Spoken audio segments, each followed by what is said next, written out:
They forgot my ticket and then forgot I'm the one who keeps everything running. I stood across the street from a villa outside Florence, watching sunlight slide down old stone like warm honey. Inside those iron gates, Bianca's movie wedding was being assembled, white chairs in perfect rows, strings of lights already humming for tonight, staff moving like ants with clipboards and earpieces. I wasn't on the guest list, not officially. I had a hostel key in my pocket, a phone at 100%, and a folder of confirmations that could snap this whole production in half. The funny thing about families like mine is they think competence is a personality flaw, right up until they need it. Then it's your job, your duty, your gift. But the missing boarding pass at the airport hadn't been a mistake. It had been budget triage, a quiet cut from their balance sheet. Before this week ended, someone's reputation would implode right in the middle of their vows. And the moment they realized I wasn't stranded, I was free. In my family, love came with invoices. I worked operations for a travel and finance firm, one of those jobs where you learn to hear disaster before it happens. A delayed flight is a warning siren. A vague email is a trap. A missing receipt is a lie wearing perfume. My days were calendars, contracts, budgets, and backups. I was the person executives called when their plans started leaking. At home, I did the same work, just without a title or a paycheck. Bianca, my little sister, was the golden child. She collected praise the way some people collect stamps. If she wanted something, my parents called it a dream. If I wanted something, they called it an attitude.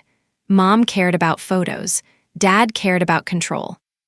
Both cared about how we looked to strangers more than how we treated each other in private. So when Bianca announced Italy, because it's romantic and cinematic, everyone pivoted toward me like I was a human Swiss Army knife. "Nadia, you're so responsible," Mom said, already handing me her passport. "You'll handle the logistics. Dad didn't ask, he assigned. Make it smooth, we don't need issues abroad." Bianca smiled the way a queen smiles at a servant who's done well. "And please don't book anything cheap." I did what I always did. I opened spreadsheets. I made checklists. I confirmed names, dates, transfers. I built group chats and pinned messages and reminded everyone to bring adapters. I saved every confirmation because I'd learned young that memory in our house was flexible. Bianca's gratitude came in the form of demands. "Get the good seats," she texted. "I don't want to look tired in photos." "Upgrade my suite," she added. "I need a terrace for content." When I asked who was paying for what, Dad replied with the family motto, "We'll settle up later." Later never came, the strangest part. Bianca insisted on booking the flights herself this time. She made a whole performance out of it. "Let me treat you all," she said, fluttering her lashes. "You've done so much." I wanted to believe her. I wanted, for one stupid second, to be the sister who got included instead of extracted from. Yet somehow, when we arrived at the airport, Bianca had a boarding pass. Mom had one. Dad had one. And I had a kiosk screen blinking a red error like a warning light on a plane. The airport smelled like jet fuel and cinnamon pretzels.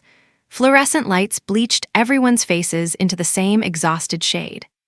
Our family moved through the terminal as a unit, Bianca in white sneakers and a blazer she'd bought for Italy. Mom clutching her designer tote like it was a religion, Dad barking orders at no one. I rolled my suitcase behind them, habit outpacing resentment. At the check-in kiosks, Bianca waved her phone. "I already checked us in," she announced. "I even got us upgrades." "Of course you did," Mom cooed. "I typed in our last name anyway." Bianca's ticket popped up first, then Mom, then Dad, not me. The screen chirped, "No active reservation." "Maybe it's under my middle name," I said, keeping my voice even. Bianca didn't even turn. "Can we not do this right now?" I tried again. Same result. The kiosk beeped louder, like it was embarrassed for me. Dad cut in, already irritated. "Nadia, don't start drama." "I'm not starting anything," I said. "There's no ticket." Mom leaned close, perfume sharp as rubbing alcohol. "Oh, honey, you must have clicked something wrong when you booked." "I didn't book," I reminded her. "Bianca did." Bianca sighed, loud and theatrical. "I booked everything, it's fine." "It's not fine," I said and turned the screen toward her. Red error, no name, no seat. Bianca's eyes flicked across it for half a second, then she shrugged. Okay, so buy another one, people do that. My throat tightened, not from tears, from audacity. Buy another one, Dad echoed, scanning the departure board. We can't miss the connection. I glanced at the clock above security. Time was their favorite weapon. If you could make me rush, you could make me comply. Hold on, I said. We have time to fix this. Someone check the confirmation. Mom's voice went sugary, dangerous. Nadia, stop making it about you. Today is about Bianca. Bianca finally looked at me, eyes sharp as broken glass. Stop. I'm not dealing with your drama before my wedding. Drama. I repeated, I'm standing here without a ticket. Dad snapped, you always find a way to be difficult. Difficult was the label they used when I asked for basic respect. Then they did the thing that still burns, they left. No huddle, no problem solving, no pretending. Dad grabbed his carry-on.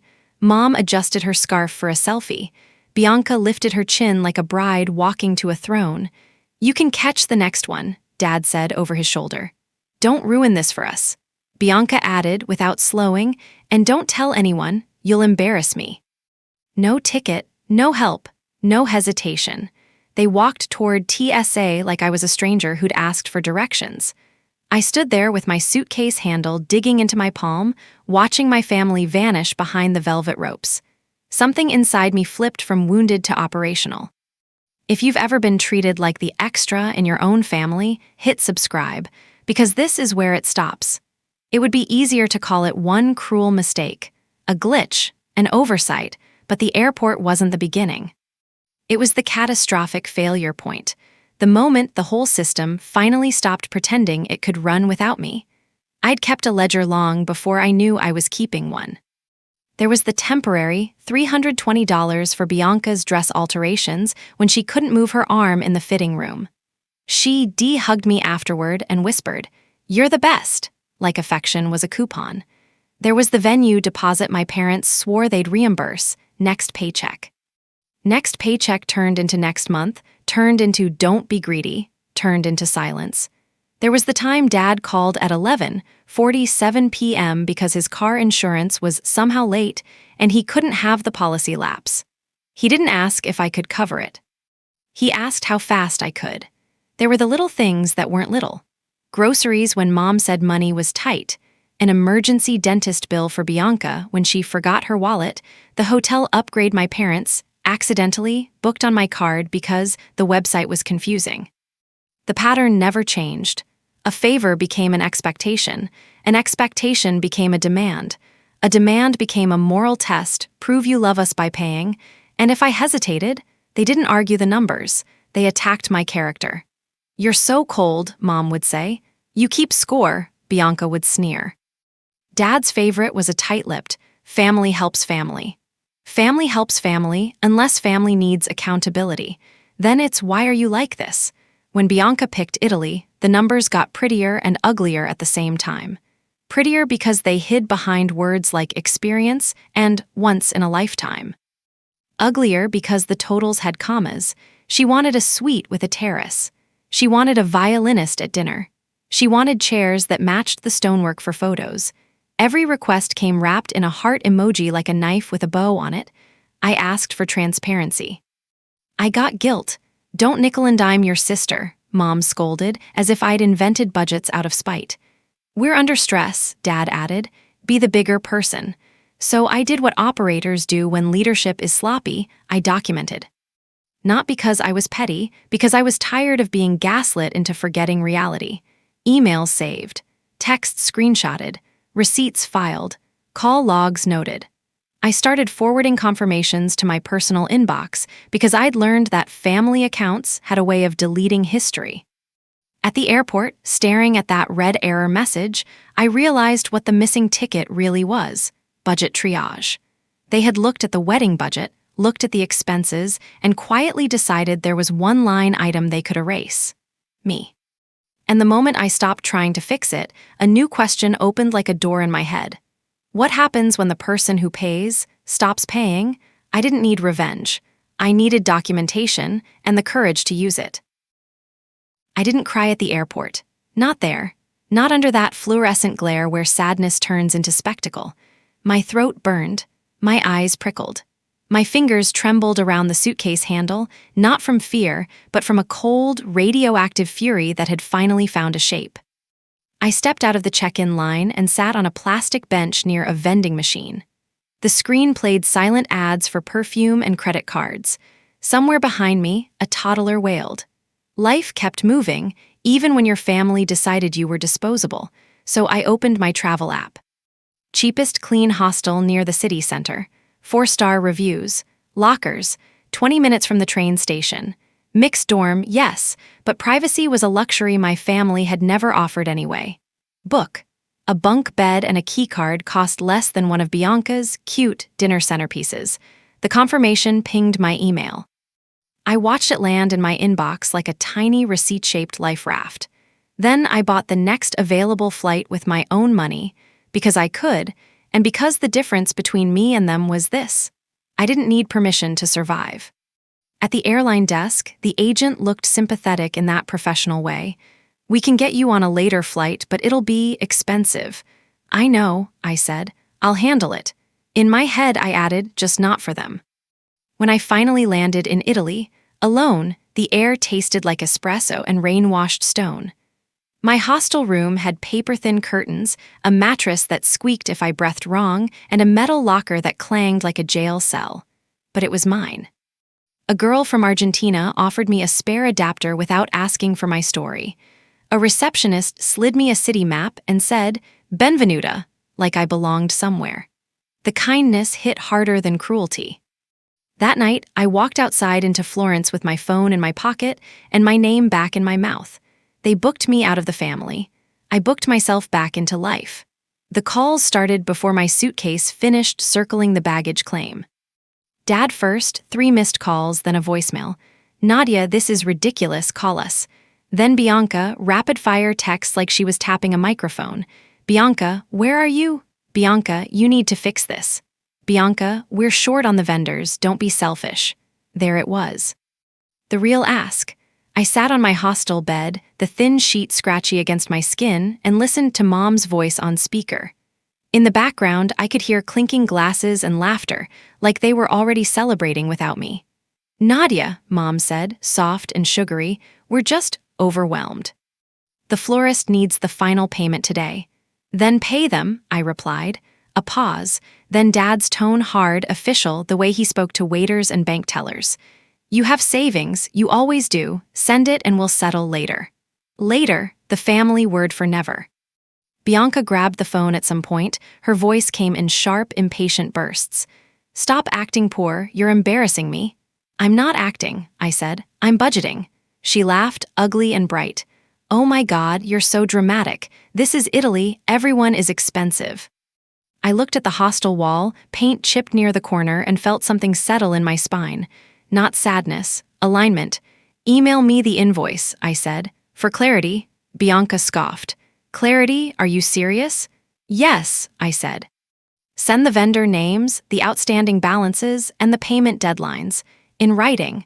Mom tried again, the guilt tone she perfected over decades. "Sweetheart, your sister has been under so much pressure. If you loved her."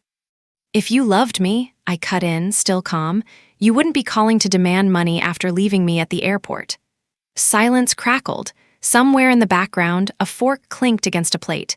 Then Dad exhaled like I'd insulted him. "You're making this ugly," he said. "No," I replied. "It was ugly when you walked away." I opened the screen recorder and let the red dot sit in the corner of my phone like a silent witness.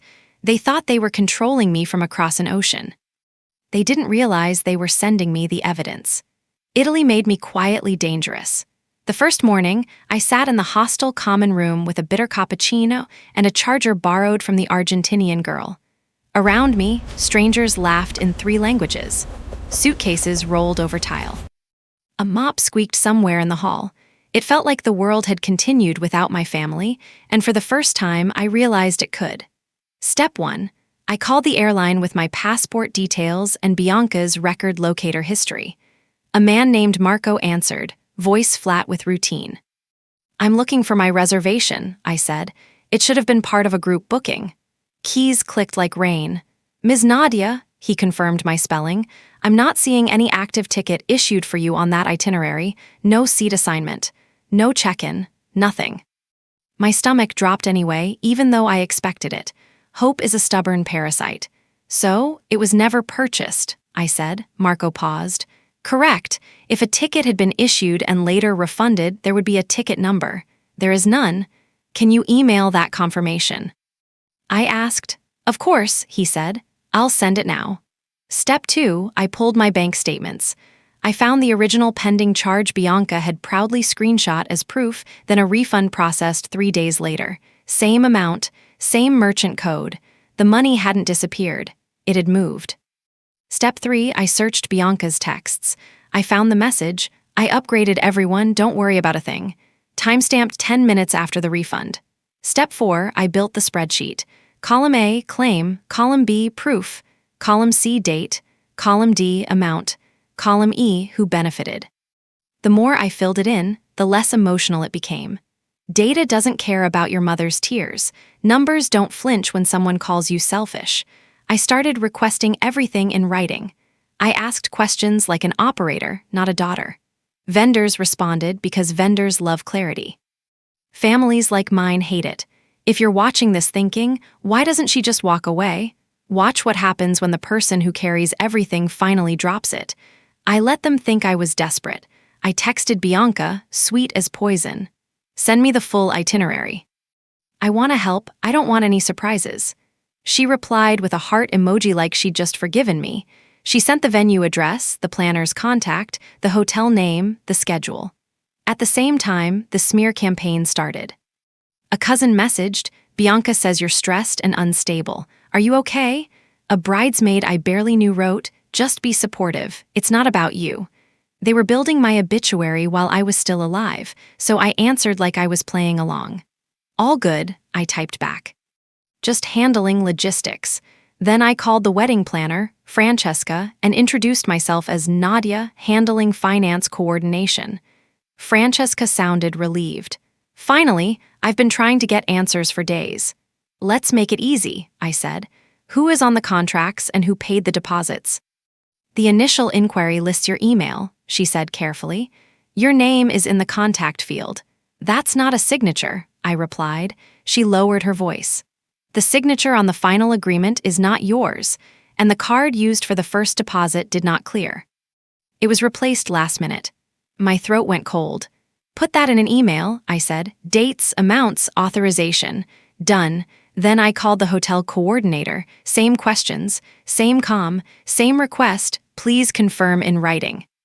Finally, I emailed the venue office and requested a meeting to clarify billing before the ceremony. Professional language, no emotion, just facts. Within 10 minutes, the venue manager replied, "Please come to the office at 10:30. We will resolve this." They wanted a wedding. I gave them a courtroom, one with chandeliers. At the rehearsal dinner, Bianca played victim like it was her bridal skill set. The restaurant smelled of rosemary and grilled lemon. Wineglasses caught the light and threw it back onto faces that had never seen me as anything but a utility. Mom stood up first. "There she is. Everyone, Nadia made it." Bianca dabbed at imaginary tears. "I just want my sister here," she said to the table, not to me. Dad leaned close, breath heavy with red wine. "Apologize," he murmured. "Publicly." "For what?" I asked softly. "For stressing your mother," he hissed. "For being difficult." Bianca raised her glass. "I just want peace," she said loudly. "I want everyone happy." Then she turned to me with a smile that didn't reach her eyes. "Nadia, say something." I could have exposed everything right there. But I didn't need a dinner table. I needed a stage, so I nodded once and gave them a bland apology that sounded like surrender. "I'm sorry for the stress," I said. "I'll help however I can." Bianca's shoulders loosened. Mom looked victorious. Dad patted my arm like I'd finally behaved. Later that night, back in my hostel, my phone lit up with Francesca's email. Clean, direct, devastating. That's when I knew exactly where to end it. Wedding morning arrived bright and merciless. The villa courtyard smelled of fresh lilies and hot stone. White chairs were aligned with military precision. A string quartet tuned their instruments, soft and hopeful, like nothing ugly could happen in daylight. Bianca expected me in the back row, quiet, ashamed, grateful to be allowed inside the gates after ruining everything. Instead, I walked in with my hair pinned neatly, my shoulders squared, and my folder of receipts tucked under my arm like a medical chart. Francesca met me near the entrance, clipboard pressed to her chest. "You're here," she whispered. "I said I would be," I replied.